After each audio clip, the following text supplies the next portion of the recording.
SRW India வழங்கும் தொழில் முனைவோருக்கான நீர் சுத்திகரிப்பு மேலாண்மை மற்றும் மறுசுழற்சி தொடர்பான கண்காட்சி டிசம்பர் 20 முதல் 22 வரை.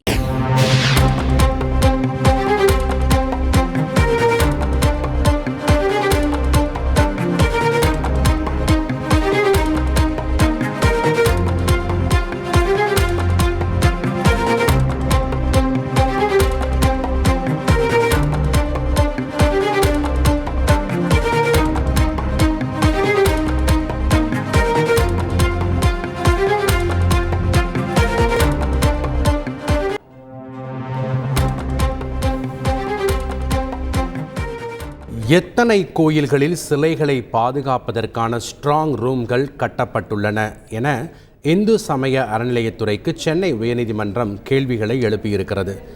கூடுதல் விவரங்களோடு இணைகிறார் எமது செய்தியாளர் சுரேஷ். வணக்கம் சுரேஷ்.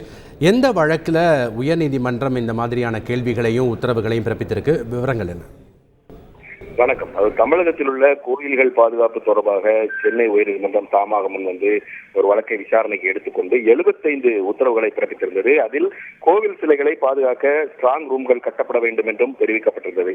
இந்த உத்தரவுகளை அமல்படுத்தாதது தொடர்பாக தாக்கல் செய்யப்பட்ட நீதிமன்ற அவமதிப்பு வழக்கு நீதிபதிகள் மகாதேவன் மற்றும் ஆதிகேசவலு அடங்கிய சிறப்பு அமர்வில் இன்றைக்கு விசாரணைக்கு வந்தன. அப்போது 1824 கோவில்களில் ஸ்ட்ராங் ரூம்கள் கட்டுவதற்கு அரசு ஒப்புதல் வழங்கியுள்ளதாகவும் இதுவரைக்கும் 263 கோயில்களில் ஸ்ட்ராங் ரூம்கள் கட்டப்பட்டிருப்பதாகவும் இந்து சமய அறநிலையத்துறை தரப்பில் தெரிவிக்கப்பட்டது. இதையடுத்து தமிழகம் முழுவதும் எத்தனை கோவில்களில் ஸ்ட்ராங் ரூம்கள் கட்டப்பட்டுள்ளன, இன்னும் எத்தனை கோவில்களில் ஸ்ட்ராங் ரூம்கள் கட்டப்பட வேண்டியுள்ளது, அதற்கு எவ்வளவு காலமாகும் என்பது குறித்து அறிக்கை தாக்கல் செய்யும்படி அறநிலையத்துறைக்கு உத்தரவிட்ட நீதிபதிகள் இந்த வழக்கின் விசாரணையை டிசம்பர் 22ஆம் தேதிக்கு தள்ளி வைத்திருக்கிறார்கள்.